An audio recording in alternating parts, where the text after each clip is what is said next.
Agora, para além das falas dos candidatos, o que chamou muita atenção no debate de ontem foi uma cena fora dos estúdios, né? Ali ao redor do debate que a gente está vendo aí, que foi a aparição do ex-ministro, ex-juiz federal Sérgio Moro. Zé chamou atenção para isso. Queria ouvi-los também, então, em relação a isso, começando com você, Diogo Schelp, que achou dessa decisão da campanha do presidente Bolsonaro de levar para o debate o ex-ministro Sérgio Moro, que não só ficou ali figurando, né, como a gente viu nas imagens, deu conselhos, conversou com o presidente Bolsonaro. Na sequência, assim que terminou o debate, na primeira entrevista, ainda ali no estúdio, apareceu ao lado do presidente, falou com os repórteres naquela entrevista que foi concedida pouco depois de encerrado o debate. O que achou, Schelp? Olha, uma grande reviravolta, né? A gente pode lembrar aqui que o Sérgio Moro, até poucos meses atrás, dizia que Bolsonaro mente, né? Ele escreveu no Twitter em janeiro que Bolsonaro mente, que Bolsonaro mentiu que era a favor da Lava Jato, que mentiu que era contra o Centrão, mentiu sobre as vacinas, mentiu sobre a Anvisa e que mentiu sobre o próprio Sérgio Moro. Isso foi o Sérgio Moro que escreveu em janeiro deste ano. Disse até que Bolsonaro não era digno da presidência, né? E depois, em outro tweet, ele disse que Bolsonaro devia abrir as contas dos gabinetes e da rachadinha, né? Ele fez ali um paralelo com Lula, falando que o Lula também devia abrir as contas das palestras e do sítio de Atibaia. Então, é claro, a gente sabe que o Sérgio Moro ele precisou se aproximar de novo do Bolsonaro ou da imagem de Bolsonaro para vencer as eleições para o Senado, né, já que ele estava ali com uma disputa que parecia que seria apertada com o senador Álvaro Dias. Mas essa aproximação agora, a ponto dele ter virado assessor de Bolsonaro no debate, realmente demonstra aí uma superação muito grande, né, e um abandono, né, de acusações que ele fez anteriormente a Bolsonaro, que são acusações muito graves. Eu achei muito interessante a informação trazida pelo Zé Maria de que ele funcionou ali como uma espécie de espantalho para o Lula, né? Ficou parado na frente, o Lula vendo o algoz dele, aquele que o condenou, um dos que o condenou, né, para a prisão. Então, realmente, ele acabou exercendo um papel importante. E algumas das afirmações, né, que foram levantadas por Bolsonaro no debate tinham um nível de detalhe que, certamente, depois o Bolsonaro até confirmou isso, vieram da lavra de Sérgio Moro.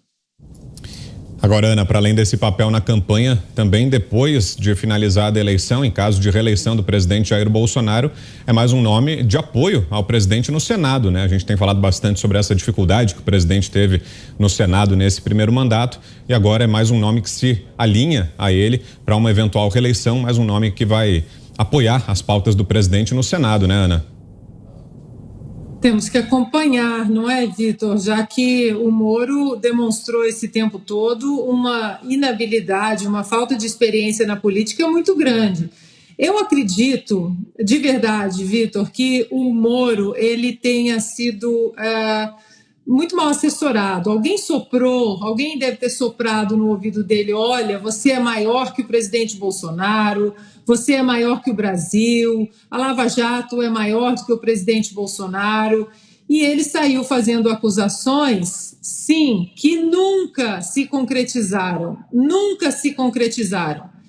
Foram ilações graves de interferência na Polícia Federal e todas essas acusações, elas nunca se concretizaram, elas nunca foram para frente. No entanto, já o parceiro Alckmin do Lula, o que ele fala, as acusações sobre os esquemas de corrupção de Lula e do PT, elas foram referendadas por 3 instâncias. Juízes indicados pela era petista, como os desembargadores do TRF4 de Porto Alegre, eles não apenas concordaram com as condenações de Sérgio Moro na primeira instância de Curitiba, como eles aumentaram a pena de Luiz Inácio para 12 anos, de 8 anos e alguma coisa para 12 anos alguma coisa. Lembrando que o desembargador Gebran Neto escreveu no processo que há provas sobradas em relação ao esquema de corrupção do ex-presidente.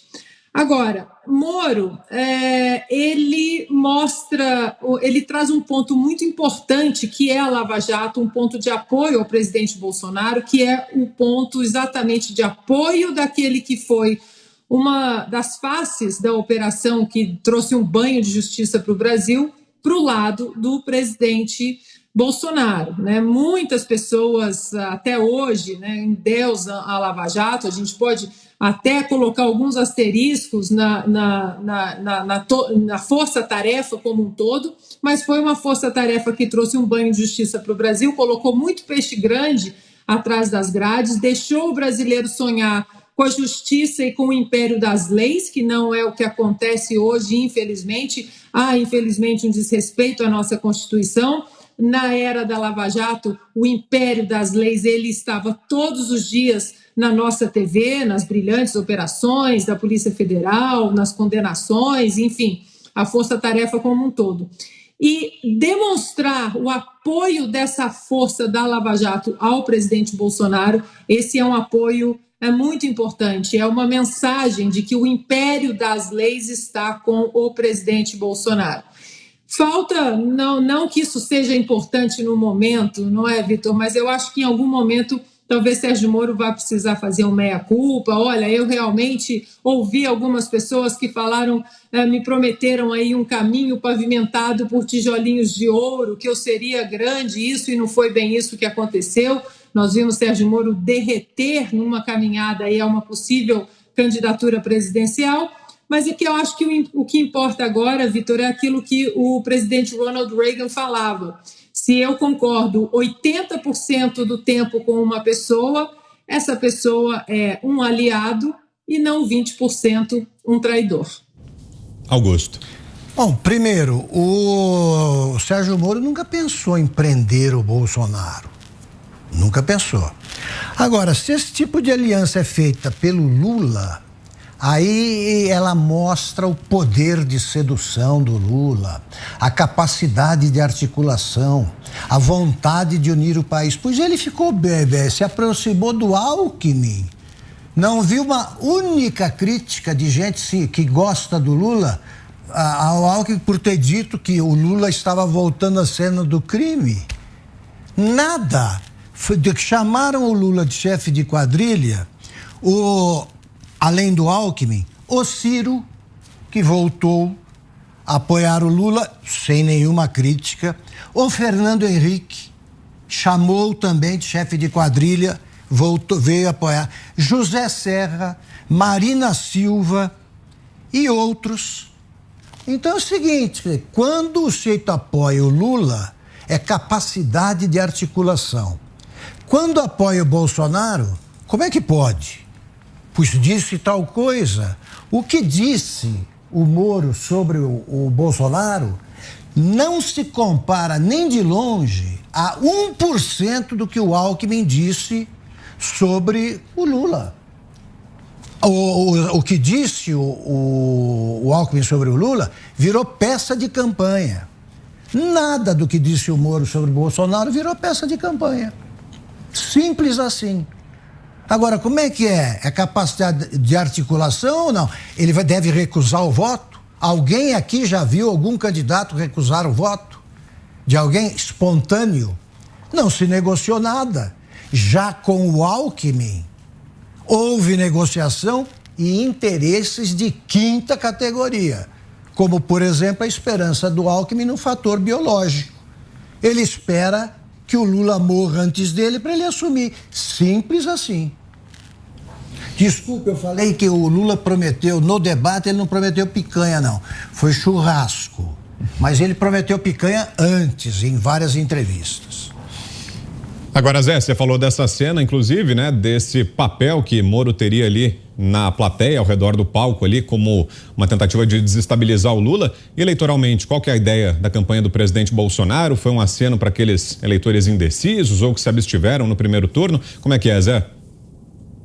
O Tancredo dizia que chegar à presidência da República não é uma obstinação e nem um desejo pessoal, né? É um desígnio, uma sentença, ou seja, um destino. E o candidato à presidência da República nunca ele é candidato dele mesmo. Ele é candidato de um grupo, é o candidato de um pensamento. E quando se chega ao segundo turno, e para isso foi feito o segundo turno, há naturalmente uma união de expectativas. A campanha do Sérgio Moro foi muito próxima da campanha do presidente Jair Bolsonaro. Os dois dividem ali eleitores tranquilamente. Se estranharam na gestão, se estranharam na administração, mas a ideia dos dois, eu acho que não são tão divergentes assim. O Sérgio Moro, ele cumpriu o dever dele de juiz, julgou o ex-presidente Lula e até o respeitou muito. Havia vários pedidos de prisão preventiva. Se ele tivesse assinado, Lula estaria na cadeia lá atrás, antes da confirmação da sentença em primeira instância, porque ele estaria conversando e tentando obstruir as investigações, e isso é um dos motivos que justificam a prisão preventiva. Sérgio Moro não quis. Ouviu Lula, respeitou o depoimento dele, Lula em certo ponto até alterou, Sérgio Moro aceitou e discutiu com o advogado dele, mas não com Lula, né? Mas os dois estão em lados opostos, Lula e Moro. Sérgio Moro, ele foi um dos integrantes de um grupo que passou a limpo a justiça brasileira e conseguiu levar para a cadeia não só políticos bandidos, mas também empresários bandidos. Eu tenho o maior cuidado, Vitor, a falar disso aqui, porque posso dar a impressão de que os políticos são santinhos e os empresários bandidos é que são os malvados. Não é bem assim, os dois são. Mas se não houvesse o fraudador de licitação, ou seja, o ladrão de dinheiro público através de licitações comprando apoio dos políticos, não teríamos políticos corruptos. Então, os empresários sempre tiveram essa dose de culpa e é uma dose muito forte. Pedro Simon tentou de todas as maneiras criar no Congresso Nacional a CPI dos corruptores, das empreiteiras. Nunca conseguiu. Sabe por quê? Porque eles são fortes, eles têm representantes, controles remotos de vários parlamentares, não elegem deputados, eles parentes ou integrantes das empreiteiras, mas sim compram controle remoto de parlamentares. Então, sim, Sérgio Moro conseguiu mostrar que é possível colocar o corruptor também na cadeia. Essa foi uma grande novidade. Sérgio Moro foi para o governo e estranhou, é claro. Ele sempre foi magistrado, achava que podia mandar em tudo e desde o início eu falava, quando ele chegou no governo, aqui mesmo nos Pingos nos Is, eu dizia: quem foi eleito não foi Sérgio Moro, quem foi eleito foi o presidente Jair Bolsonaro. E a ordem é dele, é natural que seja assim. Não se pode ter um ministro que mande no presidente da República. É o que aqui chamamos de o rabo que balança o cachorro. O chefe e o responsável final é o presidente da República. Então, eu não vejo nada de estranho nesta união, né? Nesta volta de convivência, porque os dois estão na mesma linha.